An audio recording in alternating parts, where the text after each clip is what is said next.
Hola, buenas tardes, bienvenidos. Me presento, mi nombre es Ivonne Pacheco, yo soy psicóloga de Hábitat Cultural y hoy vamos a hablar sobre acompañamiento escolar sin sobrecarga. Decirle que esta es una charla, una ponencia que hace parte de un conjunto de charlas dirigidas a las familias que organiza la Concejalía de Educación del Ayuntamiento de Murcia, y agradecerles la invitación. Entonces, vamos a comenzar.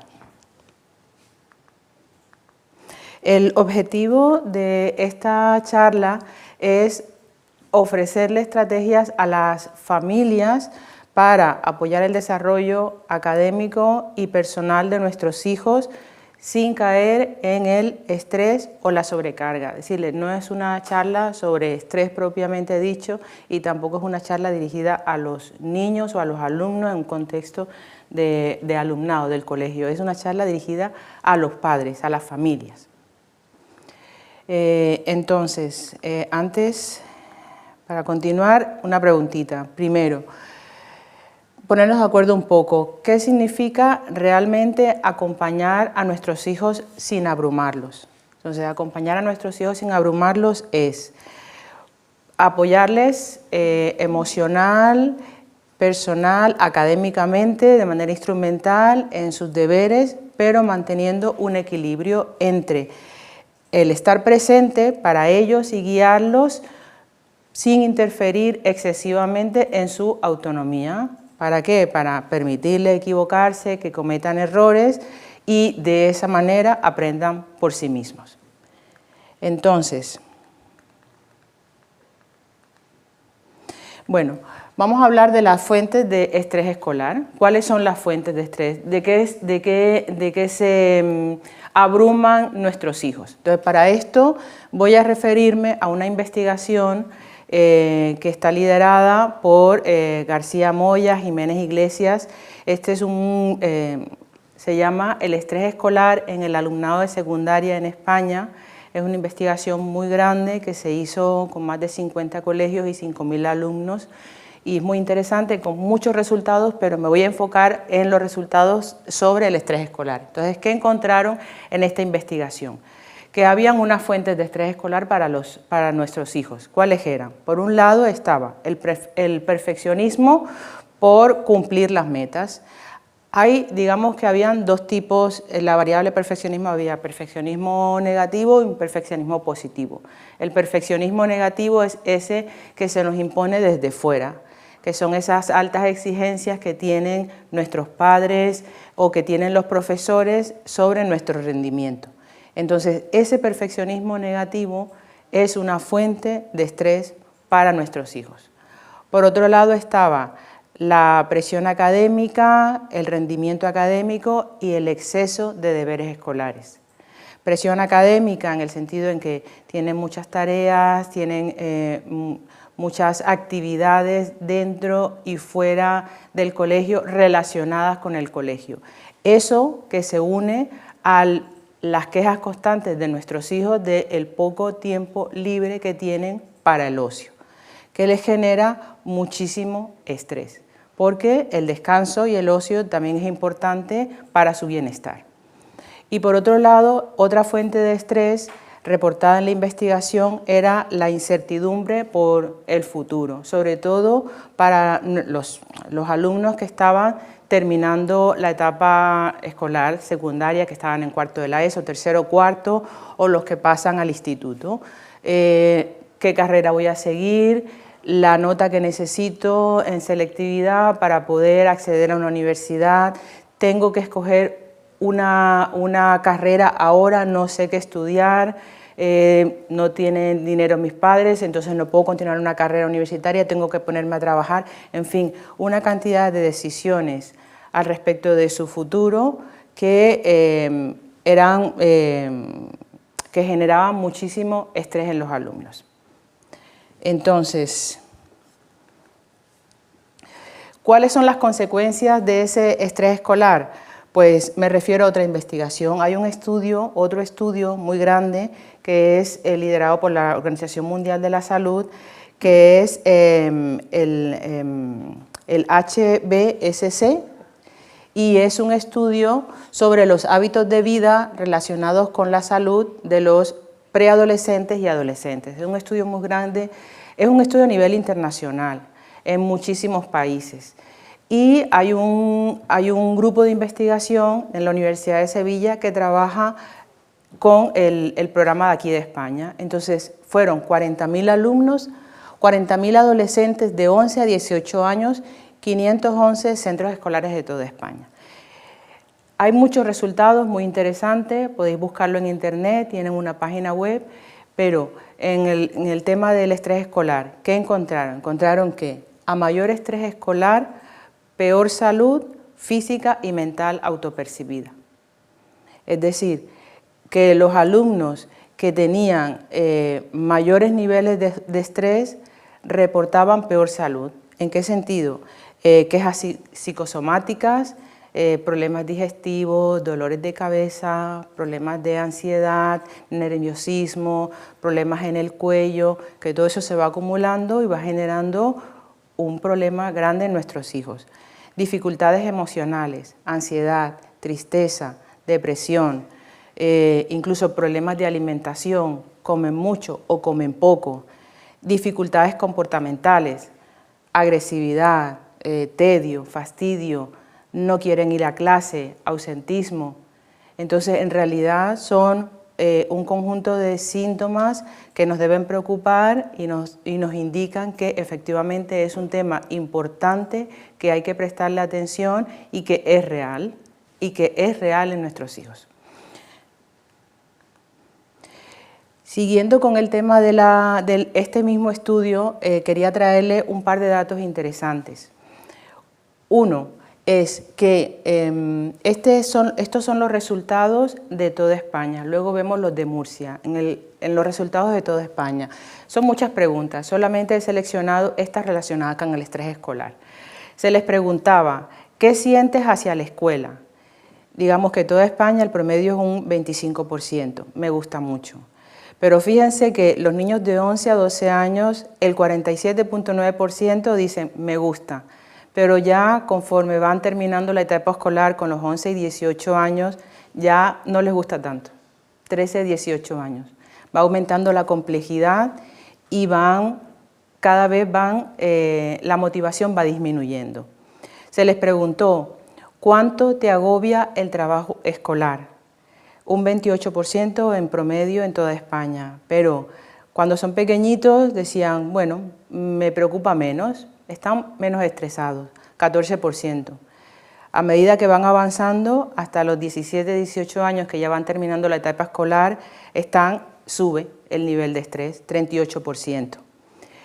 ¿Cuánto de satisfecho estás con tu vida? De 0 a 10. Los más pequeñitos dicen 8.7,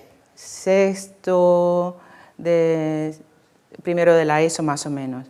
Y ya cuando terminan dice pues 7.4, están menos satisfechos con la vida. Y luego, considera su salud excelente. Los más pequeños dicen 48% y los mayores dicen un 26%. Entonces son datos reales, son datos que nos muestran que efectivamente hay algo allí preocupante, que hay que prestarles atención. Solemos pensar, bueno, voy a terminar con los datos de Murcia, porque los datos de Murcia en realidad van en la misma línea, son más o menos parecidos, van dependiendo a medida que van avanzando de curso, van mostrando mayores niveles de estrés y van reportando peores niveles de salud, mayor malestar. Entonces, una pequeña reflexión sobre eso, tiene muchas lecturas, pero un poco solemos pensar que que los niños pequeños los protegemos más y cuando ya pasan a la secundaria, digamos que bueno, son autónomos ya, ellos ya saben y a lo mejor la queja que reportaban cuando se les entrevistaba es que se sentían abandonados en cierta forma y es cuando incluso más atención hay que prestarle. Los datos estadísticos están allí. Bueno, entonces, siguiendo con las investigaciones, estos investigadores encontraron que habían unos factores de protección y unos factores de riesgo del estrés escolar. Estos estudiantes, cuando hicieron las entrevistas, encontraron que cuáles eran esos factores que protegían. Es decir, los estudiantes que reportaban bajos niveles de estrés tenían estos factores de protección presentes a nivel familiar. Mayor satisfacción en las relaciones familiares, apoyo familiar sobre contenidos y aspectos organizativos del estudio. Los padres estaban allí pendientes de ellos, les preguntaban las lecciones, les suplían en algún momento una necesidad académica que tenían. Luego vamos a hablar un poco sobre la sobreprotección y el perfeccionismo, pero digamos que estaban presentes de buena manera, ¿no? Enviaban mensajes tranquilizadores a sus niños en plan, todo irá bien, no te preocupes, tranquilo. Si suspendían un examen, porque las entrevistas es interesante leerlas, decía, si a lo mejor suspenden un examen, los padres de aquellos niños que tenían bajo nivel de estrés decían, aunque yo suspenda un examen, mi padre o mi madre no me regaña ni me castiga, sino que me alienta. Entonces, esos mensajes tranquilizadores, menos reprimendas y menos castigos, son un factor de protección. Y luego está la promoción de la autonomía. Y luego, los factores de riesgo que eran los estudiantes que reportaban mayores niveles de estrés, también mostraban la presencia de estos factores. Y era mayor presencia de ocultación adolescente. Es decir, ya dejaban de contarle cosas a los padres, se quedaban callados, a lo mejor tienen problemas, pero no se lo cuentan. Esos muchachos o chicas o chicos que se lo guardan, que lo ocultan, manifestaban mayores niveles de estrés. Control psicológico por parte de las familias y padres, madres muy controladoras, que se centraban más en lo negativo que en lo positivo. Siempre pendiente de dónde está el fallo, en qué te equivocaste. Obviamente no lo hacen con mala intención, pero lo que quieren es que el niño sea mejor, pero en ese desear que el niño lo haga bien, se están centrando solo en lo que tienen que corregir y menos en las cosas que están haciendo bien. Incluso algunos niños tenían lo que conocemos en psicología como indefensión aprendida, es decir, ¿para qué me voy a esforzar si por mucho que me esfuerce no va a haber forma de complacer a mis padres? Y luego, lo que decíamos, las altas expectativas parentales y siempre comparándolo con los demás, comparándolo con sus otros hermanos que a lo mejor les va mejor en las asignaturas o con sus compañeros. Y esto también lo reportaban con sus profesores. Entonces, la pregunta es, bueno, Ivonne, entonces, ¿cómo puedo yo identificar los signos de sobrecarga y de estrés en mis hijos? Bueno, hay unos síntomas que podemos detectar en nuestros hijos. Uno de ellos es la fatiga constante y las quejas frecuentes de cansancio.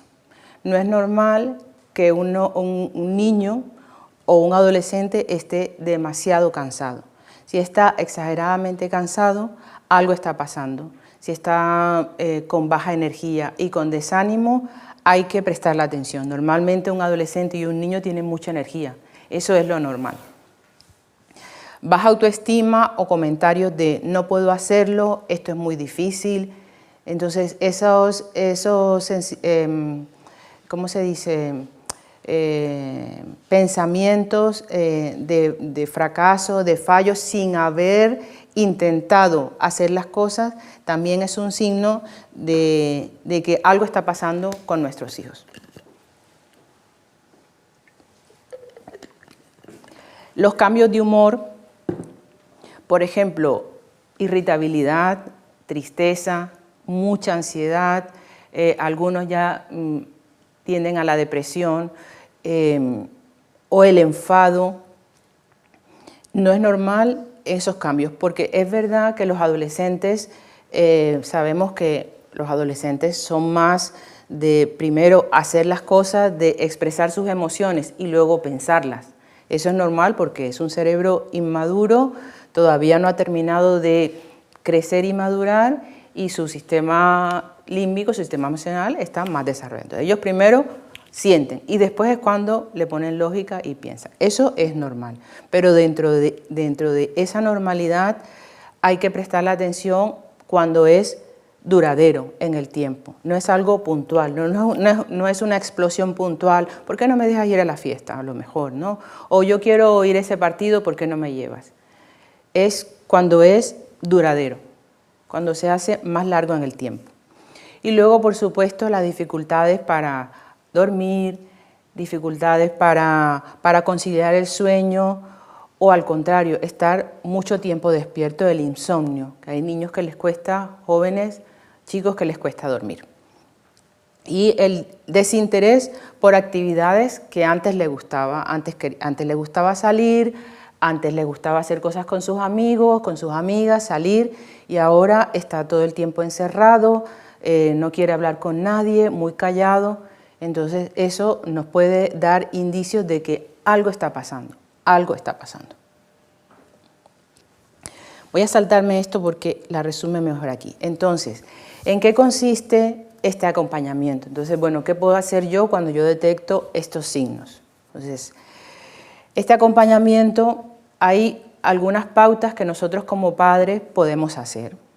1, escuchar más y presionar menos. Entonces, aquí quiero decirles algo, y es que las personas en general, todas las personas, por supuesto, lo obvio, nuestros hijos aprenden a su propio ritmo.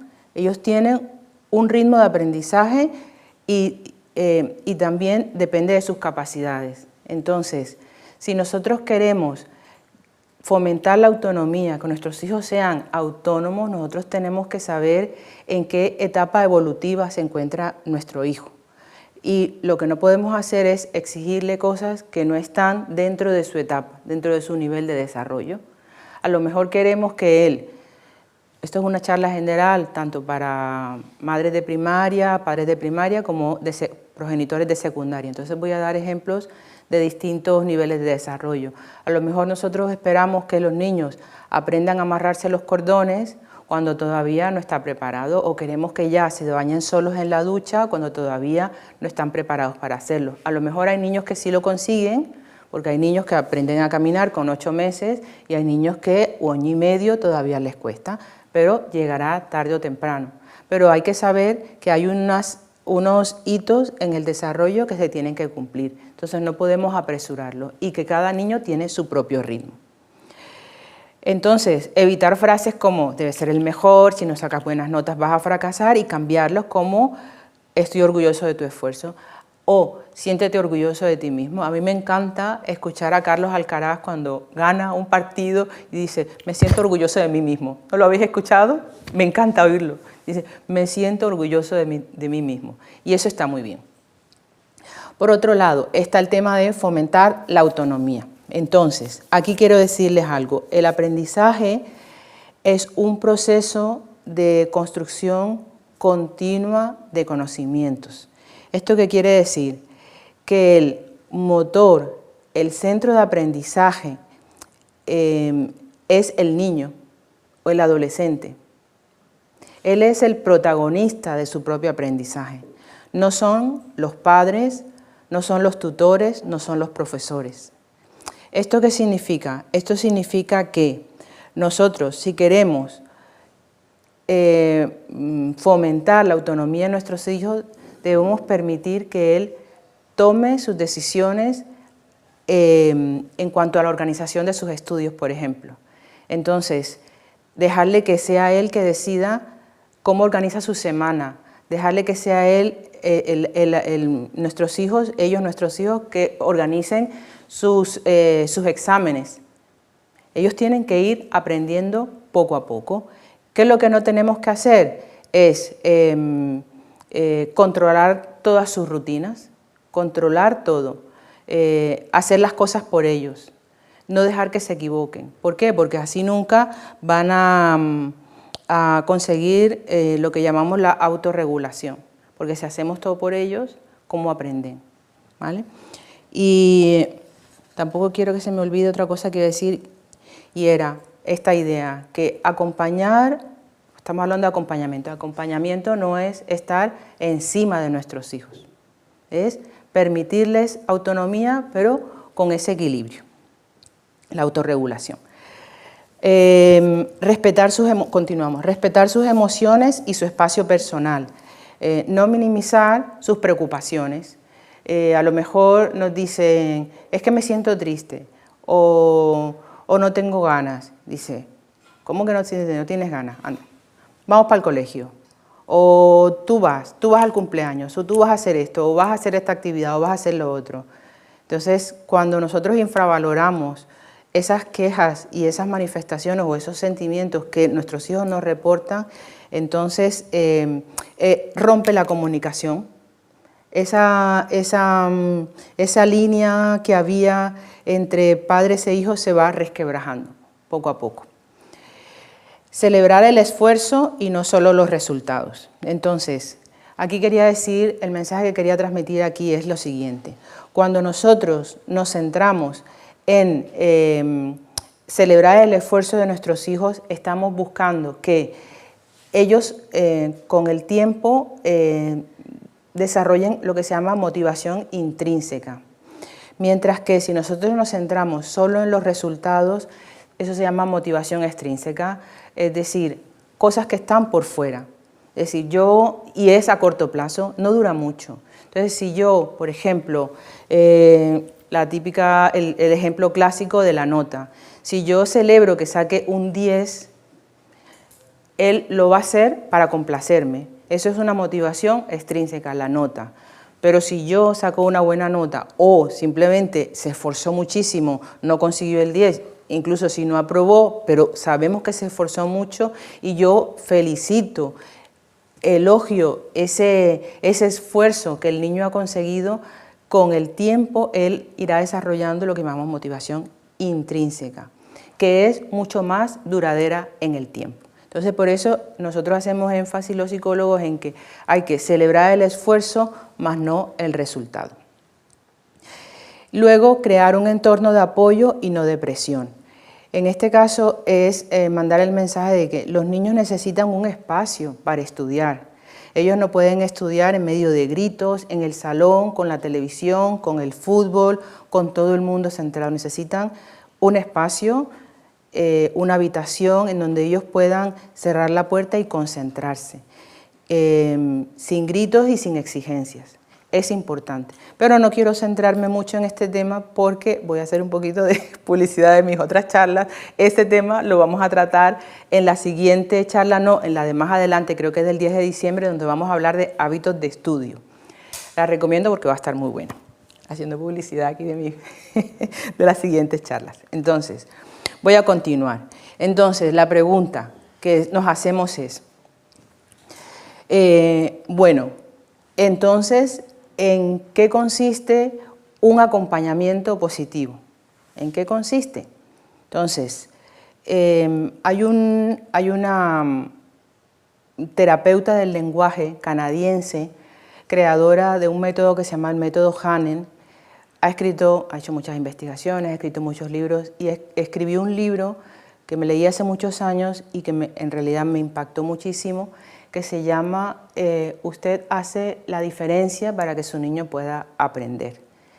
Entonces, ella allí nos plantea y nos dice, un acompañamiento positivo está basado en la sensibilidad y en la disponibilidad. Entonces, ella decía, nosotros, ¿qué tipo de padres somos? O sea, ¿qué tipo de padres somos? Somos padres ayudantes, esos padres que le hacemos todo a nuestros hijos, o somos padres que estamos con muchas prisas, o somos padres maestros, siempre dando lecciones, siempre da lecciones, o somos unos compañeros sensibles para nuestros hijos. Y luego decía, y mandaba este mensaje que es el título del libro, decía, usted, refiriéndose a los padres, madres y padres, ¿no? Usted hace la diferencia para que su hijo pueda aprender. Y la diferencia está en cómo nos comunicamos con nuestros hijos. Y hacía esta reflexión y decía, ¿Cómo nos comunicamos? ¿Cómo es la comunicación que estamos teniendo con nuestros hijos? ¿Con gritos? ¿Con castigos? ¿Con exigencias? ¿O con ternura, con amabilidad, con respeto, con compasión? Entonces, luego, la siguiente pregunta es, ¿y por qué esto de la comunicación es tan importante? La comunicación es importante porque la forma en la que hablas a tus hijos se acaba transformando en su voz interior. Eso es importante. Cuando ellos crezcan y enfrenten situaciones de estrés, ¿cómo va a ser esa voz que se habla a sí mismo? ¿Será de autoexigencia, de autocrítica, de machaque, de negativismo, como lo trataron? ¿O será benevolente consigo mismo y compasivo consigo mismo? Esto es muy importante. Una cosa que quería decirles que se me pasó es que cero estrés no existe.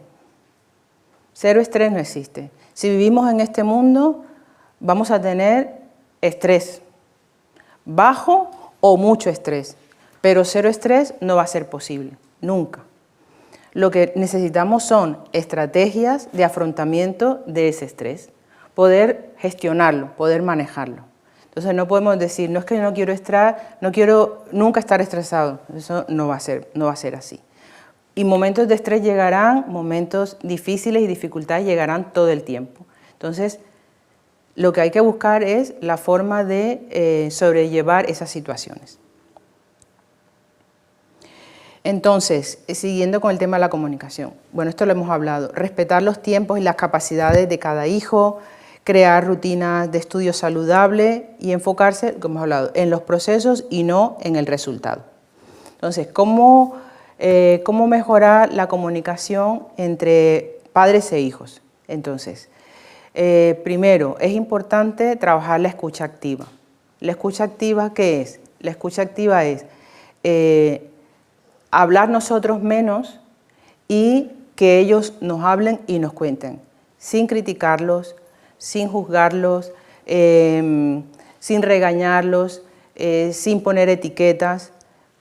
Al principio, cuando son pequeños, hablamos con ellos y es hasta divertido, nos cuentan lo que comieron en el comedor, las cosas que hicieron, que si jugaron al fútbol en el patio, pero cuando ya van creciendo y van siendo adolescentes, yo tengo 2 hijos, uno tiene 10 años y otro es un adolescente de 15 años, entonces puedo ver un poco las diferencias. Cuando te empiezan a contar las cosas que suceden cuando salen, las cosas que hacen los amigos, y uno dice, cuesta, lo de la escucha activa, tú dices, cuesta no sacar ese espíritu crítico y como decíamos, el padre maestro, ¿no? Es decir, moralizador, decir, uy, ¿cómo? No, eso no se hace. Pero hay que entender que tenemos que intentar que ellos nos cuenten las cosas, pero si nosotros empezamos a criticarlo, lo que va a pasar es que no te van a contar absolutamente nada. Sobre todo van a empezar a ocultártelo. Entonces, eso es importante. Luego, evitar la presión excesiva. Lo del tema del perfeccionismo, que le estuvimos hablando al principio, que era que había un perfeccionismo negativo y un perfeccionismo positivo. El perfeccionismo negativo es aquel que nosotros nos imponemos para hacer las cosas bien. Queremos la excelencia. Yo quiero que mis hijos sean personas bien, que sean personas excelentes, trabajadoras, resilientes, luchadoras. Claro que sí que lo quiero, pero eso tiene que venir de él mismo, no puede ser impuesto. Entonces, cuando nosotros los presionamos demasiado, de manera excesiva, cuando nosotros le estamos transmitiendo a ellos nuestras propias demandas, entonces ellos ya dejan de contarnos las cosas y lo que queremos es que la comunicación fluya. Y luego, para poder establecer una buena comunicación, necesitamos fomentar un espacio seguro para expresarnos. Si nosotros estamos con prisas, haciendo la comida, preparando una presentación, tenemos que ir a hacer la compra, tenemos además que ir a hacer algo fuera de la casa y nuestros hijos intentando contarnos algo, si no encontramos ese espacio de reposo y de calma, no va a fluir la comunicación. Ellos te van a contar lo más superficial.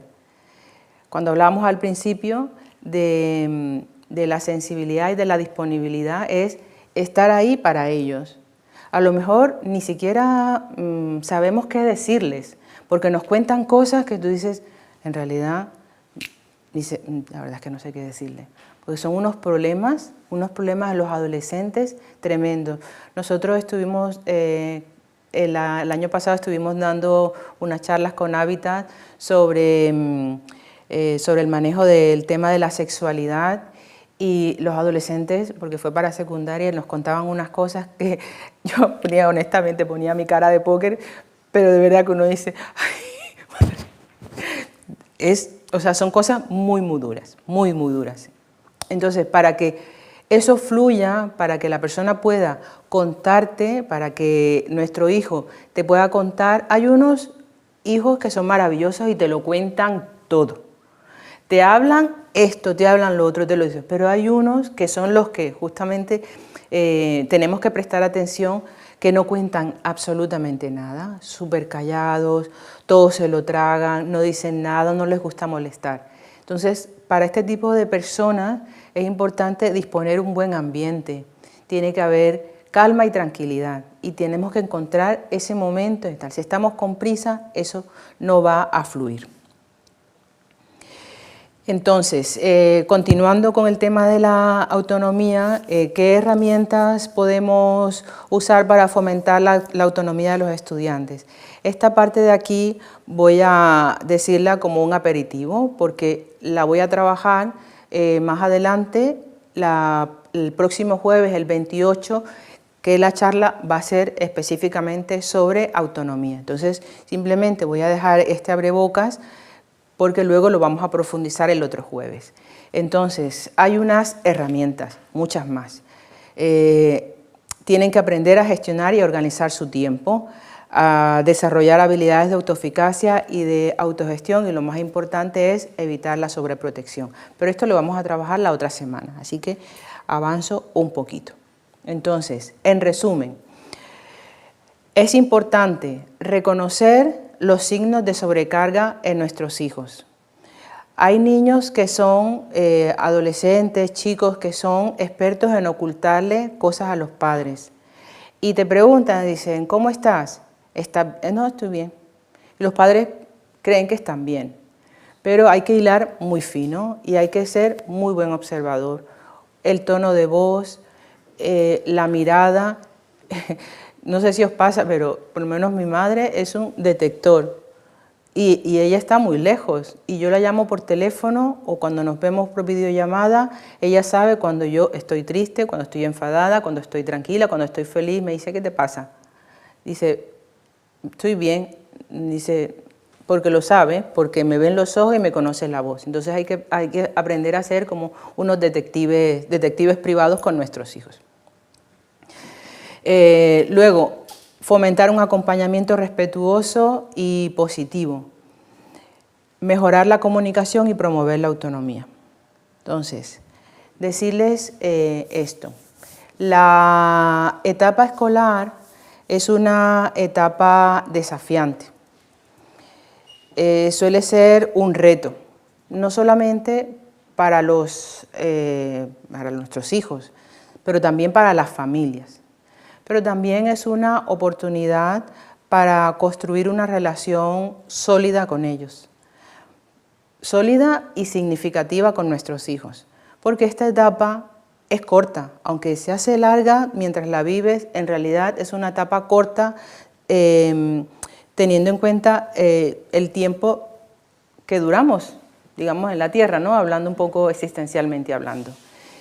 Y ellos recordarán esta etapa y muchas formas de gestionar en el futuro sus problemas, su estrés y la ansiedad que vendrán recurrirán y tendrán como modelo cómo se gestionó en casa. Ellos son unos radares, los niños son unos radares, están pendientes y atentos a todo lo que nosotros hagamos. No solamente las cosas que digamos con palabras, sino nuestros gestos, nuestras expresiones no verbales. Fruncir el ceño, una mirada, un gesto, todo eso ellos lo detectan. Entonces, estar muy pendiente de eso. ¿Por qué? Porque hay que cambiar el chip, hay que enfocarlo de una manera respetuosa y positiva. A lo mejor en el pasado el trabajo con las familias era distinto, pero se ha demostrado que los gritos y los castigos no sirven para nada. No sirven para nada. Lo único que hacen es que el niño esté triste y enfadado todo el tiempo, ¿vale? Si queremos ayudar a nuestros hijos a que sean unas personas responsables y resilientes, tenemos que cambiar nuestra forma de enfocar la crianza, enfocar el trabajo con nuestros hijos en casa. No estoy diciendo que no haya que castigar a los niños, por supuesto. Hay distintos estilos de ser padres. Hay unos padres que son demasiado autoritarios, hay unos, los famosos padres democráticos, y hay unos padres que son demasiado permisivos. Entonces, tampoco vamos a llegar al punto en que les vamos a dejar que hagan lo que quieran, porque no se puede. Hay que ser sinceros, hay que poner unos límites y enseñarle unos límites a los niños. Pero tampoco podemos actuar de manera autoritaria, como en el pasado. Se hace así, se hace lo que yo diga y punto, porque yo lo digo y ya está. Así era, por lo menos cuando yo estaba más pequeña. Punto, y ya está. Ya no se puede, no se puede. ¿Por qué? Porque nos hemos dado cuenta de que eso lo único que consigue es que el adolescente y el niño se ponga más rebelde, esté más enfadado y te quiera llevar la contraria. Entonces, en el tema del castigo, por supuesto que hay unos límites que ellos tienen que saber que no pueden cruzar, pero que tienen que aprender a entender y a aceptar las consecuencias de sus acciones y de sus actos. Cuando ellos aprenden a entender cuáles son las consecuencias, entonces ellos intentarán cambiar la forma de comportarse. Luego, nuestros hijos no solo necesitan nuestro apoyo académico, es decir, no, pero darle el colegio, pagarles una extraescolar, llevarlo a piscina, pagarles una profesora, toda la cuestión económica. Ellos necesitan también sentirse comprendidos, respetados en su proceso de aprendizaje. Y solo así serán niños verdaderamente seguros y fuertes, ¿no? Y bueno, pues ya está, muchas gracias. Cortita, pero...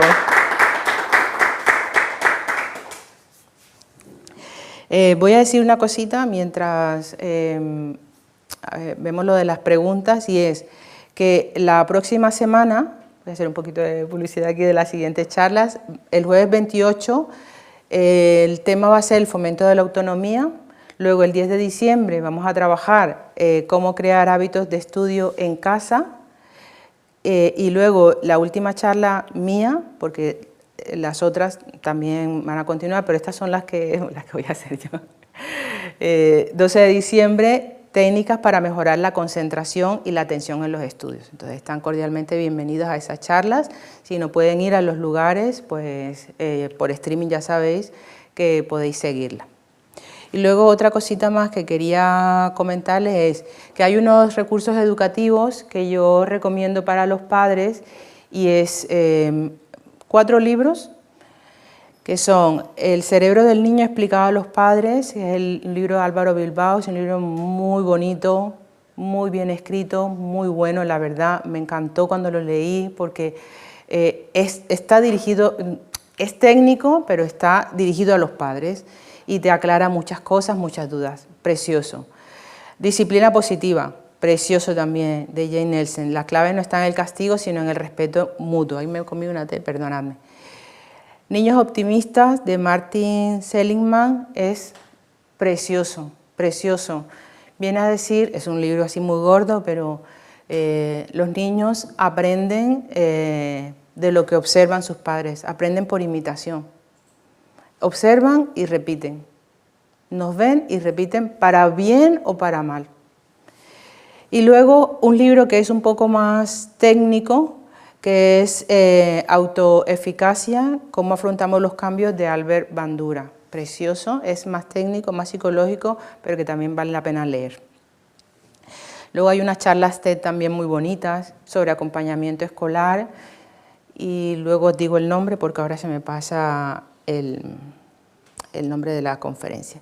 Y bueno, si les interesa alguna de las investigaciones que hemos citado en la charla, pues aquí están las referencias. Si al final os interesa alguna, pues con mucho gusto ahí están referenciadas.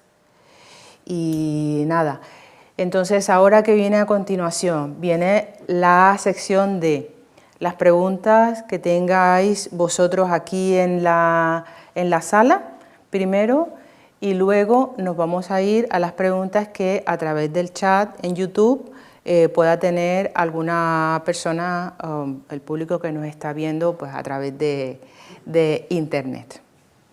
Entonces, y de manera oral a través de Google Meet, en el enlace que hay en la descripción. Ah, muy bien. En el enlace que hay en el chat ahora mismo. Ah, sí, es verdad, a través de, gracias David, a través del Google Meet también, en el chat lo podéis hacer por escrito, pero a través de, si queréis hacerlo viva voz y en persona, pues aquí tenemos una cámara y en Google Meet podemos también interactuar y ver la cara de la persona que nos está preguntando, que también es muy bonito.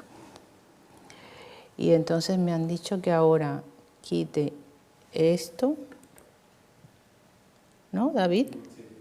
Y diga proyectar y solo pantalla PC. ¿Has visto? Es que era mucha información al principio, dije, me voy a liar, pero creo que esto ha salido muy bien. Entonces, pues nada, darle las gracias por estar aquí y preguntas, sí. Una pregunta. Espérate un momentico, mira, creo que te van a dar un micrófono para que... ¿A qué edad es recomendable que empiecen los niños y niñas con la rutina de trabajo en casa? Desde pequeñitos. Pero pequeñitos... Sí, lo que... Sí. O sea, aunque sean infantil, que ya lleguen a casa y que se pongan a hacer cualquier tarea Sí. asociada al colegio para que eso sea el comienzo de una rutina. Sí, hombre, si son muy pequeñitos, con 3 años, no se les pone deberes y todas esas cosas. Con 3 años están muy pequeñitos. Entonces, a lo mejor de 3, 4 años todavía ellos están como que no han aterrizado. A partir de 5 años, cuando ya se les está enseñando a leer, se les están enseñando los números, los profes mandan algunas fichas para colorear en casa, pero en realidad son deberes muy pequeñitos, aunque para ellos tiene su nivel de complejidad. Yo recomendaría que los niños tuvieran en su habitación una mesita con mucha luz, con su sillita, que ahora son muy bonitas, de colores y tal, y que ellos aprendan a poner sus libros, que tengan, estos son mis libros, esta es mi mochila, aquí tengo mi lápiz, mis colores, y dicen, voy a hacer una ficha, pues se sienten y hagan su ficha, que es dibujar. Y aprendan esas pequeñas rutinas de guardar la ficha en la carpeta, meterla en su mochililla del colegio y luego ya pueden ir a jugar. Ahora toca la merienda. Es un poco como las rutinas. Los niños tienen que aprender rutinas. Es lo que les da seguridad. A todos en realidad. Las rutinas nos hacen sentir seguros. Entonces, cuando vienen del colegio, pues enseñarles que tienen que lavarse las manos, tienen que quitarse el uniforme, tienen que, a lo mejor, depende de la hora que vengan, pues comer en casa, o si vienen por la tarde porque están haciendo una extraescolar, pues quedarse, merendar, es decir, aunque no sea hacer problemas matemáticos o historia, la complejidad, ¿no? Sino, sean pequeñitos, enseñarles una rutina, desde pequeñitos.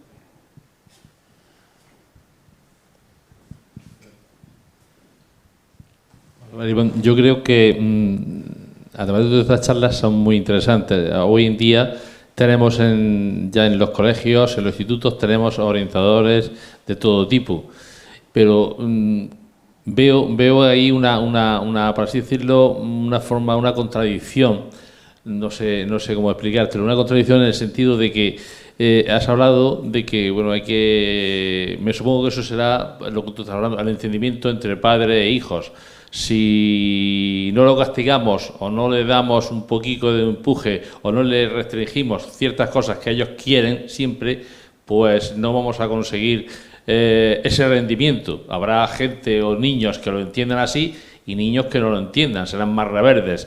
Entonces, la verdad es que cuando yo tenía mi hijo era pequeño, todo esto no existía y tenías que ir por a lo que ibas, a rajatabla y esto y castigado y no sales, no entras y todas esas cosas así. Todo esto se ha conseguido y ahora pues con todos estos nuevos métodos que tenemos, ya digo, en todo aquí, yo por el cargo que tengo aquí en Sangonera, pues instituto, colegios, hay muchas charlas, hay muchas orientaciones, pero sigo viendo que quizá lo que tú has dicho, el niño es un reflejo fiel de los padres y de las madres. Hacen lo que ven en casa. Y tenemos por así decirlo, una cosa que es que, hombre, hoy todo el mundo debe de trabajar y sobre todo los matrimonios, los dos trabajan y el niño lo ve mucho tiempo solo. Los padres están poco tiempo con él y quizá eso sea un motivo por el cual haya muchísimo fracaso escolar. No se está pendiente de ese niño o de esa niña porque el papá o la mamá no está no dándole la rajatabla, pero sí encima de él y entonces pues sale de clase, desde las 2 que sale de clase hasta las 8 o las 9 que llegue el padre y la madre, pues lo tenemos perdido. Bueno, en Sangonera tenemos cantidad de actividades en todos sitios, actividades voleibol, fútbol sala, hay asociaciones que se dedican a tenerlos tal. Pero veo que falta ahí, dices tú que por un lado se contradice, por un lado no podemos castigar ni podemos, pero por otro lado si no castigamos los dejamos al libre albedrío. ¿Qué se puede hacer en ese caso? Porque al final se nos esturren, por así decirlo, por el campo. Claro, lo que tú planteas es una realidad. Los padres tienen que trabajar, hoy en día los dos padres trabajan, la vida y la situación económica pues nos impone que los padres tengan que trabajar, aparte que queremos trabajar, queremos hacerlo.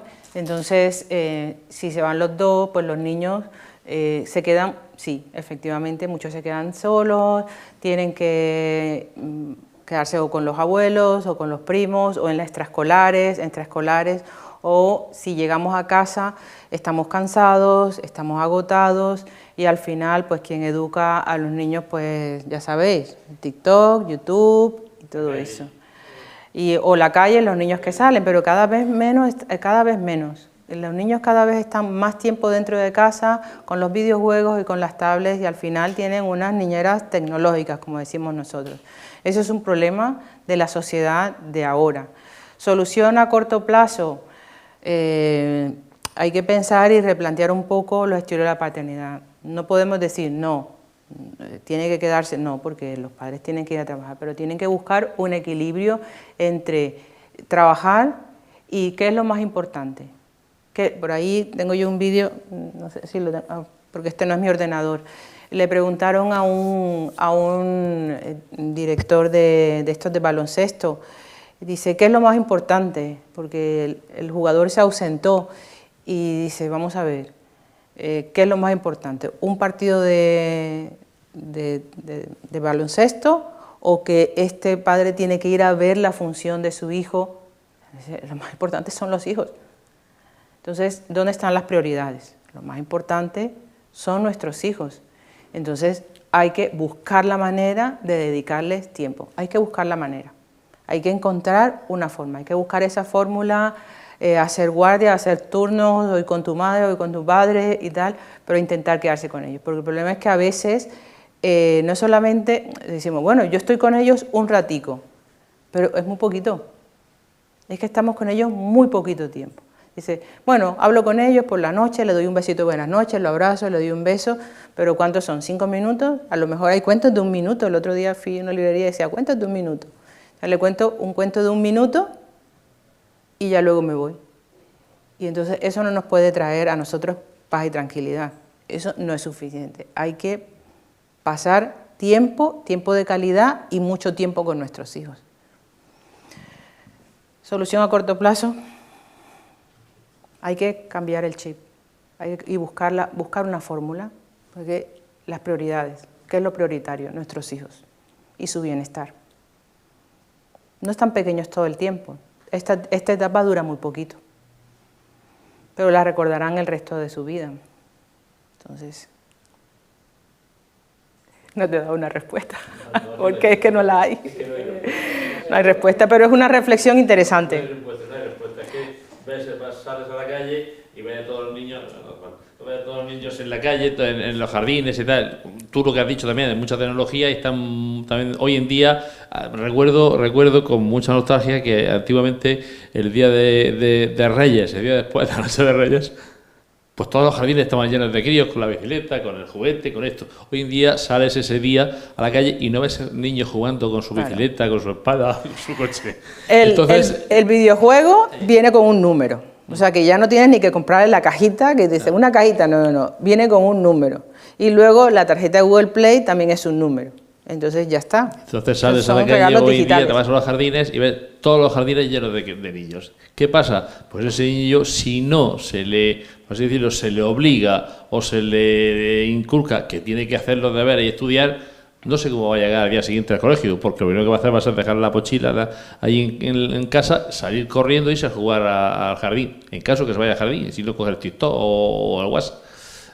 Entonces es un problema que, como tú dices, no tiene solución porque es un problema de la sociedad indica que los padres, tanto el padre y la madre, tienen que trabajar para poder subsistir, pero no tenemos una calidad, una educación de calidad en cuanto materno-paternal. Es lo que yo estoy viendo. Sí, es una reflexión interesante y es un debate que está planteado allí, cómo estamos enfocando nosotros la crianza y las ayudas que tenemos, la conciliación familiar, por ejemplo. Los padres, bueno, afortunadamente ahora ya los padres pueden quedarse más tiempo cuando el bebé nace. Antes eran 2 días, 3 días, creo que le dieron a mi marido 3 días o algo de eso, 3 o 4 días. Es injusto. Pero ahora las cosas, pues, poco a poco van mejorando y van cambiando las leyes, pero también el cambio empieza por cambiar nuestra mentalidad. Nosotros ahora, los que estamos aquí, los que escuchan estas charlas, escuchan lo que están planteando las investigaciones, los que dicen, mira, es que no nos lo estamos inventando, es que efectivamente el estrés existe. Entonces esta charla, el valor de esta charla es que van llegando y van sensibilizando de la importancia de estar con nuestros hijos, de cuidarlos, no es invento de las madres, como decían, es que es muy exagerada, el niño no le pasa nada, que el niño lo que es un vago, es que ese es lo que es un vago. Dice, vamos a ver, no es un vago, es que cada niño aprende a su propio ritmo. Entonces todas estas charlas nos permiten sensibilizarnos y cambiar poco a poco la mentalidad. A medida que nosotros vamos cambiando nuestra manera de pensar, vamos exigiendo a la sociedad, vamos exigiendo al gobierno, en los trabajos, que las leyes vayan cambiando y que se vayan adaptando a nuestro ritmo. Y centrarse en la crianza y en la educación, que es al final lo último que importa en el caso de los padres. Vale, muy bien, muchas gracias. ¿Qué más preguntas? ¿Preguntas? O aportes también, porque la experiencia de las personas, de los padres, de los padres y de las madres, te quedaste encerrado, también es interesante. Estas charlas no solamente son para que el ponente venga aquí y hable, sino también un poco nutrirnos con las experiencias de vida de cada persona que está aquí y que las personas que puedan en un futuro recurrir a internet y que les interese el tema y puedan escuchen de las experiencias. Entonces, pues, también es bonito escuchar vuestras experiencias.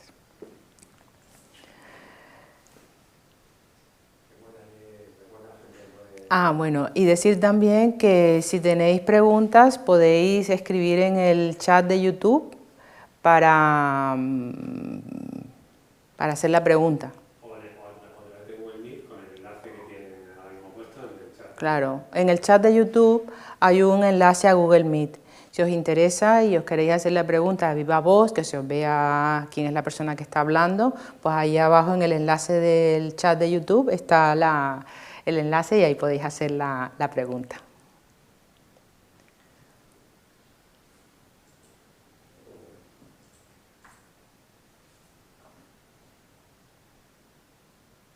Podemos recordar mientras que todas las charlas están colgadas en el YouTube de... Sí, este es un ciclo de charlas organizada, lo que dijimos al principio, está organizada por la Concejalía de Educación del Ayuntamiento de Murcia y todas las charlas se están colgando en el canal de YouTube. Entonces allí podéis encontrarlas y releerlas, volver a verlas y allí las podéis encontrar en YouTube.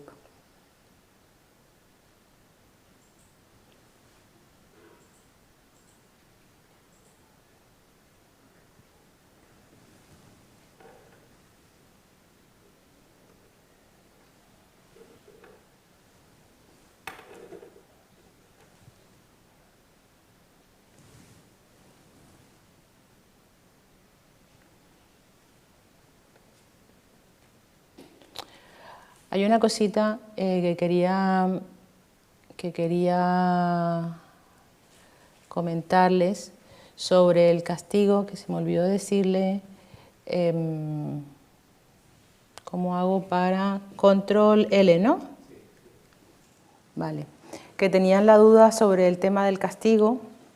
Aquí el papá que estuvo aquí. El castigo físico nunca es una opción, jamás. Castigar físicamente a un niño, pegarle, se pone triste, ansioso, con miedo, enfadado. Entonces, el castigo físico nunca, erradicado totalmente. Siempre es mejor reforzar una conducta que castigarla.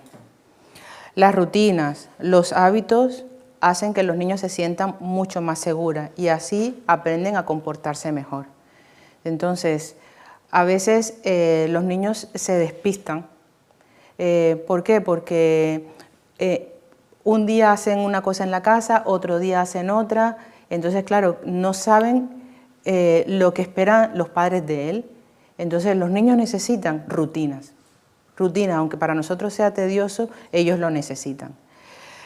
Otra cosa, se refuerza la conducta, no el resultado. Por ejemplo, se premia el hábito de estudiar y no el que haya sacado buena nota. El castigo siempre será el último recurso y si no hay más remedio, el castigo tiene que ser proporcional a la conducta. Inmediato y continuo. No decir, te quedas sin televisión hoy, pero como mañana juega el Madrid, mañana puedes ver tele y luego te vuelvo a castigar, entonces el otro lunes. No puede ser. Ay, mamá, ¿será que puedo ver la tele mañana que me castigaste, pero mañana juega un partido, el Real Murcia, que si lo puedo ver con mis amigos, que si puedo salir? Dice, bueno, pero pasado mañana no sales. Dice, eso no es. Ahí ya has perdido completamente. Se castiga la conducta y no a la persona.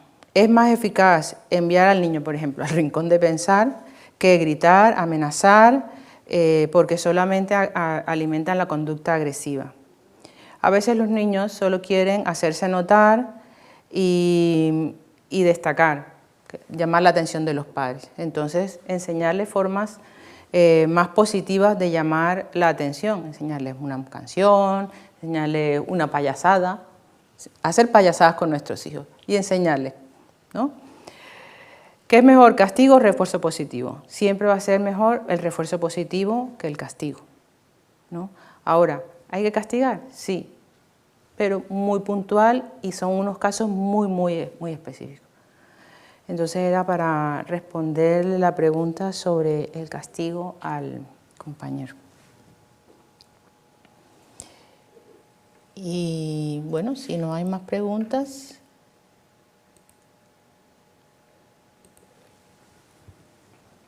¿No hay preguntas? Bueno, pues muy bien, pues ya está. Recordad que la charla está aquí, está disponible en YouTube para que la volváis a ver y disfrutarla. Y os invitamos a las siguientes charlas en streaming y espero que os haya gustado. Muy bien, muchas gracias.